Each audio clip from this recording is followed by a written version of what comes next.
کہ ایسی کوئی روایت نہیں ملتی پوری ذخیرہ حدیث میں ایسی کوئی روایت نہیں ہے جس میں رسول اللہ نے فرمایا اے میرے اہل بیت میں تمہارے لیے صحابہ چھوڑ کے جا رہا ہوں، تم صحابہ کے پیچھے چلنا، کبھی گمراہ نہیں ہوگے. ایسی کوئی روایت. اللہ رب العالمین والصلاة والسلام علی سید الانبیاء والمرسلین وآلہ الطیبین الطاہرین ورضی اللہ عن الصحابة من المہاجرین والانصار والذین اتبعوهم بإحسان رضی اللہ عنہم ورضوا عنہ. السلام علیکم ورحمۃ اللہ وبرکاتہ. جب میں حدیث ثقلین کا بیان کرتا ہوں اور اس کے مد مقابل جب لوگوں کو کوئی حدیث نہیں ملتی، خاص طور پر نواسب کو، اور انہوں نے یہ ٹھان رکھی ہے کہ عامت الناس کو اس حدیث ثقلین سے دور رکھیں گے اور امت اسی طرح گمراہی اور فرقوں میں بٹی رہے اور ایک دوسرے کے ساتھ لڑتی رہے، تو اس کا جب مقابلہ وہ نہیں کر سکتے حدیث ثقلین کا، تو مد مقابل دیگر روایات پیش کرتے ہیں. اور یہ بات آپ کو اچھی طرح سے معلوم ہے کہ حدیث ثقلین وہ حدیث ہے کہ اس کے مد مقابل کوئی اور روایت کھڑی نہیں ہو سکتی، کیونکہ یہ روایت متواتر ہے. متواتر یعنی وہ روایت جس طرح قرآن کی آیت ہمیں پہنچی ہے اس میں کوئی شک و شبہ نہیں کر سکتے، اسی طرح حدیث الثقلین ہے. کتاب اللہ و عطرتی اہل بیتی، یہ حدیث کثیر تعداد میں صحابہ کرام نے اس کو روایت کیا ہے. اور اس کے مد مقابل اگر کوئی خبر واحد ہو، خبر واحد اسے کہتے ہیں کہ ہر دور میں اس کے نقل کرنے والا ایک راوی ہوتا ہے، وہ خبر واحد ہوتی ہے.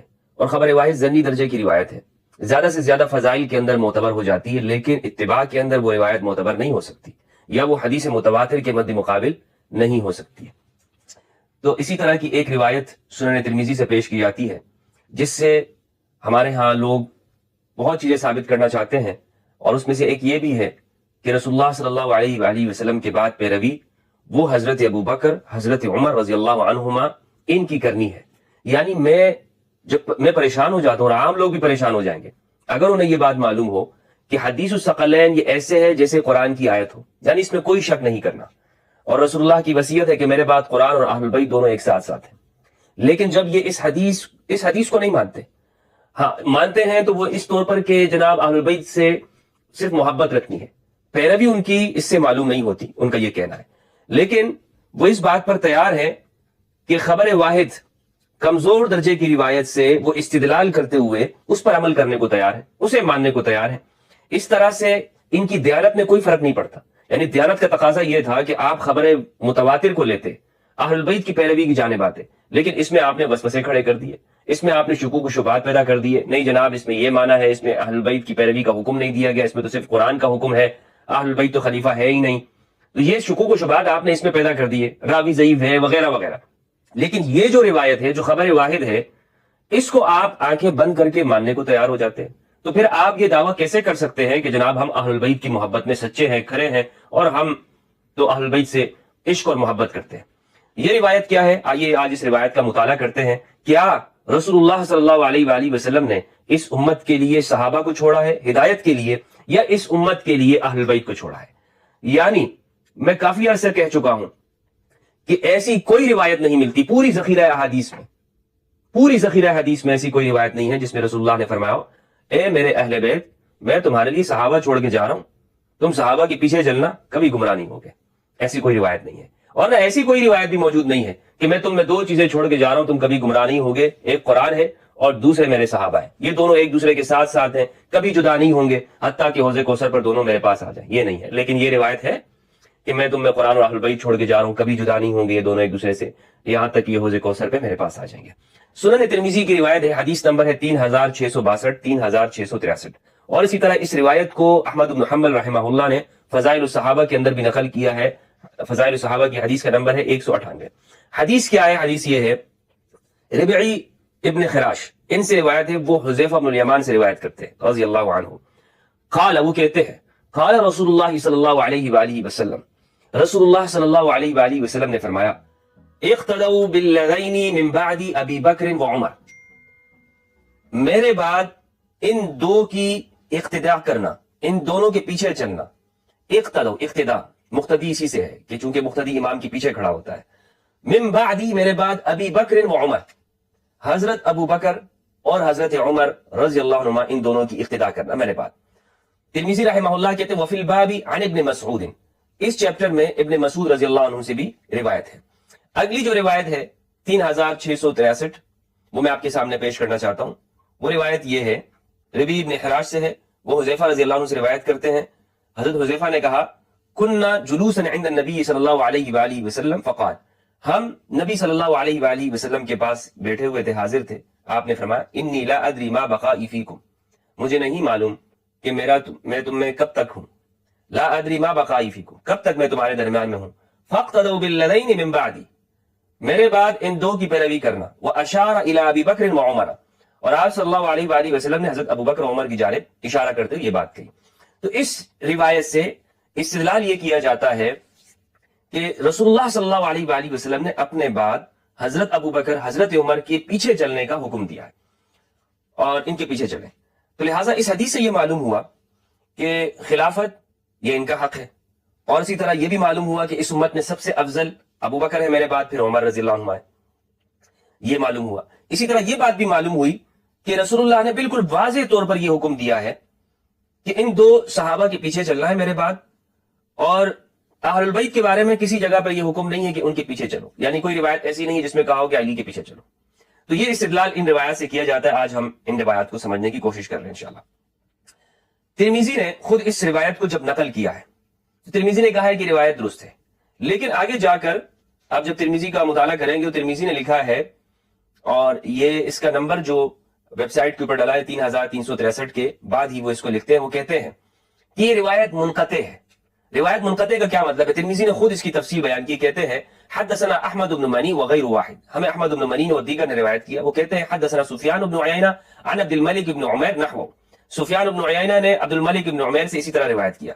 وکان سفیان بن عیینہ یدلس فی ھذا الحدیث، لیکن سفیان بن عیینہ اس حدیث میں تدلیس کرتے ہیں۔ تدلیس کسے کہتے ہیں؟ تدلیس آسان طور پر آپ کو سمجھاتا چلوں کہ آپ ایک بات آپ تک پہنچے اور آپ جو اوپر والا واسطہ ہے اس کو چھوڑ دیں، یعنی آپ نے ایک خبر جب آپ تک پہنچی ہے تو جس سے آپ نقل کر رہے ہیں اس کو چھوڑ دیں، اور جو اس سے اوپر والا ہے جس سے اس شخص نے نقل کیا ہے اس کا نام لے لیں۔ یعنی مثال کے طور پر آج میں یہ بات کہوں، ایسے شخص سے ملاقات کروں کہ جو قائد اعظم محمد علی جناح رحمہ اللہ سے اس نے ملاقات کی ہو اور وہ بات قائد اعظم کی مجھ تک پہنچا ہے، تو میں بجائے یہ کہنے کے کہ مجھے فلاں نے اور اس نے قائد اعظم سے یہ بات نقل کی، میں یہ کہنے کے بجائے یہ کہتا ہوں کہ میں نے قائد اعظم سے یہ بات سنی ہے، تو سامنے والا شخص تو یہی کہے گا نا کہ بھائی آپ تو ان کے زمانے میں ہو ہی نہیں، وہ تو آپ کے استاد ہے ہی نہیں کہ آپ ان سے یہ بات نقل کر رہے ہیں۔ بات سمجھ میں آگے؟ تدلیس اسے کہتے ہیں، اور اس کے بہت سارے اغراض ہوتے ہیں تدلیس کرنے کے۔ ایک وجہ تو اس کی یہ ہوتی ہے کہ انسان اپنی جو سند ہے اس کو مضبوط دکھانا چاہتا ہے۔ تو بہرحال سفیان بن عیینہ یہاں پر اس حدیث کو بیان کرنے میں تدلیس کرتے ہیں، اور ترمذی ذکر کرتے ہیں فربما ذکرہ عن زائدہ عن عبد الملک بن عمیر وربما لم يذکر فیہ عن زائدہ، کبھی وہ زائدہ کا واسطہ رکھتے اور کبھی زائدہ کا واسطہ نہیں رکھتے۔ قال ابو عیسیٰ ھذا حسن، سفیان الثوری هذا الحديث عن عبد الملك بن عمير عن مولى لربعي عن ربعي عن حذیفہ عن النبي صلی اللہ علیہ وآلہ وسلم وروى هذا الحديث ابراہیم بن سعد عن سفیان الثوری۔ اس کے جتنے بھی جو دیگر اسناد ہیں اس میں بھی ضعف ہے، یعنی ایک روایت ہے سالم کی، سالم العنومی الکوفی کی، وہ ربی بن حراش سے نقل کرتے ہیں، یہ روایت بھی ضعیف ہے، سالم محدثین ان کو ضعیف کہا ہے۔ اب آگے چلتے ہیں اس بات کی جانب کہ محدثین نے اس روایت کو کیا کہا ہے۔ احادیث معلہ ظاہرها الصحہ، اس میں ابی عبد الرحمن مقبل ابن ہادی الوداعی انہوں نے صفحہ 118 میں لکھا ہے، کہتے ہیں ثم عقبہ ترمذی بانہ منقطع، اس روایت کو ذکر کرنے کے بعد وہ کہتے ہیں کہ ترمذی نے بعد میں یہ بات کہی ہے کہ یہ منقطع ہے۔ یہ کیا ہے؟ منقطع۔ وان عبد الملک ابن عمیر لم يسمعه من ربعی، کہ عبد الملک ابن عمیر نے ربعی ابن حراش سے یہ روایت نہیں سنی، انما سمعه من مولا ربعی ہلال، بلکہ انہوں نے ان کا جو غلام تھا ہلال ان سے یہ روایت سنی ہے۔ تو اب یہ اس کے اندر بھی انقطاع واقع ہے۔ قال ابو عبد الرحمن، یہ کہتے ہیں وہ ہلال مولا ربعی، یہ جو ربعی کے جو غلام ہے ہلال، یہ مجہول آدمی ہے، ان کے بارے میں کوئی زیادہ معلوم نہیں ہے۔ لم يروي عنه الا عبد الملک ابن عمیر، ان سے صرف عبد الملک ابن عمیر نقل کرتے ہیں۔ ولم يوثقه معتبر، کسی معتبر آدمی نے ان کی توثیق نہیں کی ہے۔ وزاد المناوی فی فیض القدیر، فیض القدیر کے اندر مناوی رحمہ اللہ نے ذکر کیا ان ابن حجر، ابن حجر رحمہ اللہ کہتے ہیں ان ابا حاتم اعلہ بان، ابن ابی حاتم نے اس میں یہ علت نکالی، یہ کمزوری نکالی ہے بان ربعی ابن حراش لم يسمع من حذیفہ، کہ ربعی ابن حراش نے اسے حذیفہ سے نہیں سنا ہے۔ تو یہاں پر انقطاع ہے، یعنی وہ یہ کہنا چاہ رہے ہیں کہ یہ جو سند ہے اس میں ربعی ابن حراش کی ملاقات یا ان کی سماع جو ہے وہ حذیفہ بن الیمان سے ثابت نہیں ہے۔ وما ذکر ان حدیث ابن مسعود وحدیث انس، کہ حدیث جو ابن مسعود کی جو روایت ہے انس بن مالک کی، یشہدان لہ، وہ اس کی شاہد ہے، لا یصلح، یہ بات صحیح نہیں ہے۔ لأنه منقطع وهما شديدا الضعف. یہ بات صلاحیت نہیں رکھتی ہے وہ حدیث ان کی شاہد بننے کی. کیوں؟ اس لیے کہ یہ خود منقطع ہے اور وہ دونوں جو سندیں ہیں وہ شدید ضعف ان کے اندر پایا جاتا ہے. واللہ اعلم. البانی نے اس کو صحیح اگرچہ کہا ہے لیکن اس کے جو دوسرا متن ہے اس کو البانی نے سلسلۃ الاحادیث الضعیفہ والموضوعہ کے اندر ذکر کیا ہے. یعنی البانی بھی اس کی جو دیگر جو متون ہیں جو اسناد ہیں اس کو کہتے ہیں کہ یہ صحیح نہیں ہے. سلسلۃ الاحادیث الضعیفہ والموضوعہ جلد نمبر 5 حدیث نمبر 2330 میں وہ لکھتے ہیں، کہتے ہیں اقتدوا بالذین من بعد ابی بکر وعمر، میرے بعد ابو بکر و عمر کی پیروی کرنا. فانہما حبل اللہ الممدود، یہ دونوں اللہ کی رسی ہے، الممدود جو طویل ہے، جو بہت لمبی رسی ہے، الممدود. فمن تمسک بہما، جنہوں نے ان دونوں کی، جس نے بھی ان دونوں سے تمسک کیا، فقد تمسک بعروۃ اللہ الوثقی، تو اس نے تحقیق اللہ کی مضبوط رسی سے تمسک کیا. التی لا انفصام لها، جس میں کوئی کٹ نہیں ہے، جو بالکل ملی ہوئی ہے ایک دوسرے کے ساتھ. کہتے ہیں یہ روایت ضعیف. البانی کیا کہتے ہیں؟ ضعیف. رواہ ابن عساکر من طریق طبرانی حدثنا عبد الرحمن بن معاویہ العتبی اخبرنا محمد بن نصر الفارسی. یہ روایت کیا ہے؟ ضعیف ہے. کیا ہے یہ؟ ضعیف ہے. اب یہ جو روایت ترمذی کی میں نے آپ کے سامنے پیش کی ہے، ابن حجر اسقلانی رحمہ اللہ المتوفى 852 ہجری نے لسان المیزان کے اندر جلد نمبر 7 صفحہ نمبر 264 میں لکھا ہے، 264 میں وہ کہتے ہیں اس حدیث کو ذکر کرنے کے بعد فہذا لا اصل لہ، اس حدیث کی کوئی اصل ہی نہیں، کوئی اصل نہیں ہے اس حدیث کی. من حدیث مالک، جو یہ مالک کی روایت ہے. بل هو معروف من حدیث حذیفہ بن الیمان، بلکہ یہ حذیفہ بن الیمان کی جانب سے معروف ہے، مشہور ہے، یعنی اس کو یہ پھیلی گئی ہے، لوگ اس کو جانتے ہیں. یعنی یہ اس کی جو پہچان ہوتی ہے حذیفہ بن الیمان رضی اللہ عنہ کی روایت سے ہوتی ہے. وقال الدارقطنی، دارقطنی نے کہا العمری ھذا، یہ جو عمری ہے یحدث عن مالک باباطیل، یہ مالک سے باطل قسم کی روایتیں نقل کرتا ہے. یہ جو عمری لفظ ہے محدثین کے ہاں جو حضرت عمر کے طبقے کے لوگ ہیں یا ان کی نسل کے، ان کو عمری کہا جاتا ہے. ہمارے یہاں تو فاروقی لکھا جاتا ہے لیکن محدثین ان کو عمری کہتے ہیں. اور یہ اس کو پڑھیں گے آپ جب رسال المیزان یا محدثین کو جلد نمبر 7 صفحہ نمبر 264 پہ آپ دیکھیں راوی کا جو تعارف کرا رہے ہیں وہ کیسے کرتے ہیں. کہتے ہیں محمد ابن عبداللہ ابن عمر ابن القاسم ابن عبداللہ ابن عبیداللہ ابن عاصم ابن عمر ابن عمر ابن الخطاب العدوی العمری، یہ عدوی ہے، عمری ہے. تو یہ محدثین یہ لفظ استعمال کرتے تھے کہ جو حضرت عمر کی نسل میں لوگ ہیں، جو حضرت عمر کی جو قوم کے لوگ ہیں، ان کے لیے محدثین کیا لفظ استعمال کرتے ہیں؟ العمری. یہ عمری ہے، یہ عمری جماعت میں سے ہے، عمری طبقے میں سے. فاروقی نہیں لکھتے ہمارے یہاں محدثین کہ یہ محدثین جو متقدمین ہیں، یہ بعد میں ہمارے ہاں یہ بات لوگ لکھنے لگے ہیں فاروقی. اور یہ جو فاروق کا جو لقب ہے اس حوالے سے خود ہمارے ہاں محدثین مورخین اس بات کا اعتراف کیا ہے کہ یہ جو اہل کتاب تھے مدینہ کے اندر، جو نئے نئے مسلمان ہوئے تھے، کرسچن یا جوس، جب وہ مسلمان ہوئے تو ان کے جو علماء تھے انہوں نے یہ حضرت عمر کو یہ ٹائٹل دیا تھا. رسول اللہ صلی اللہ علیہ وآلہ وسلم کی کوئی صحیح حدیث ایسی موجود نہیں ہے کہ جس میں آپ صلی اللہ علیہ وآلہ وسلم نے حضرت عمر سے کہا ہو کہ آپ فاروق ہیں. یہ صحیح روایت موجود نہیں ہے. تو بہرحال یہ بات درست ہے کہ اہل کتاب جو مدینہ کے تھے انہوں نے حضرت عمر کو یہ لقب دیا تھا. تو اصل عمری.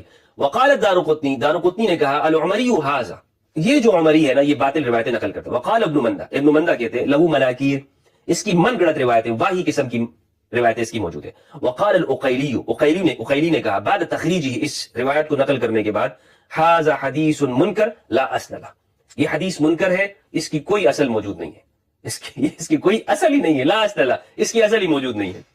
اچھا، واخرجہ الدارقطنی من روایت احمد بن خلیل البصری بسندی وساق نسبہ كذلك ثم قال لا يثبت والعمری هذا ضعیف، یہ عمری جو ہے ضعیف ہے. آگے بھی اس کی اسناد کے اوپر بحث کی ہے ابن حجر اسقلانی رحمہ اللہ نے، اور انہوں نے کہا کہ یہ ضعیف ہے. الاحکام فی اصول الاحکام کے اندر ابن حزم الادلسی المتوفى 456 ہجری جلد 6 صفحہ 80 میں انہوں نے لکھا ہے، وہ کہتے ہیں اما روایت اقتدوا بالذین من بعد ابی بکر وعمر، اس روایت کے بارے میں کہتے ہیں فحدیث لا یصح، یہ حدیث صحیح نہیں ہے. لأنه مروی عن مولا لربعی مجہول، اس لیے کہ یہ ربعی کے جو غلام ہیں، جو ہلال جن کے بارے میں نے عرض کیا پہلے، وہ مجہول آدمی ہے. وہ کیا ہے؟ مجہول ہے. یہ الاحکام سے حوالہ میں نے آپ کو دے دیا. ابن القیم الجوزی رحمہ اللہ المتوفى 751 ہجری، انہوں نے اپنی کتاب اعلام الموقعین جلد 3 صفحہ 530 531 میں کچھ مسائل کا ذکر کیا اور چیپٹر باندھا ہے. تو جب برات کا یہ حکم نازل ہوا اور آپ صلی اللہ علیہ وآلہ وسلم نے وہ صورت حضرت ابوبکر کو دے کر بھیجا کہ آپ جا کر اس کو پڑھ کر سنائیں، یعنی دین کا بیان آپ کریں، معاہدے کو آپ توڑیں مجھ سے، میری جانب سے نمائندگی کریں اس دین کی.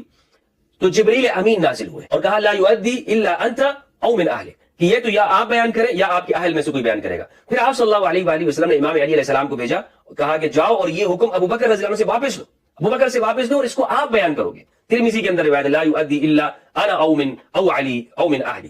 تو معلوم یہ ہوا کہ دین کا حکم پیغمبر کے زمانے میں بھی وہ امام علی علیہ السلام بیان کریں گے.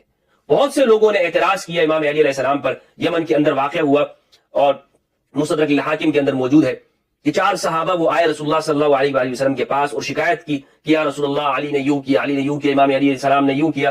آپ صلی اللہ علیہ وآلہ وسلم نے اپنا چہرہ ان کی جانب سے پھیر دیا. جب وہ بار بار بیان کرتے رہے تو رسول اللہ صلی اللہ علیہ وآلہ وسلم نے فرمایا علی نے بالکل ٹھیک کیا ہے اور بلکہ یہ ان کا حق ہے. تو کچھ لوگ جب امام علی پر اعتراض کرتے ہیں، ان کے دماغ میں ان کے سامنے یہ بات ہونی چاہیے اور وہ یہ بات ان سے مخفی رہ جاتی ہے کہ علی نفس رسول ہے.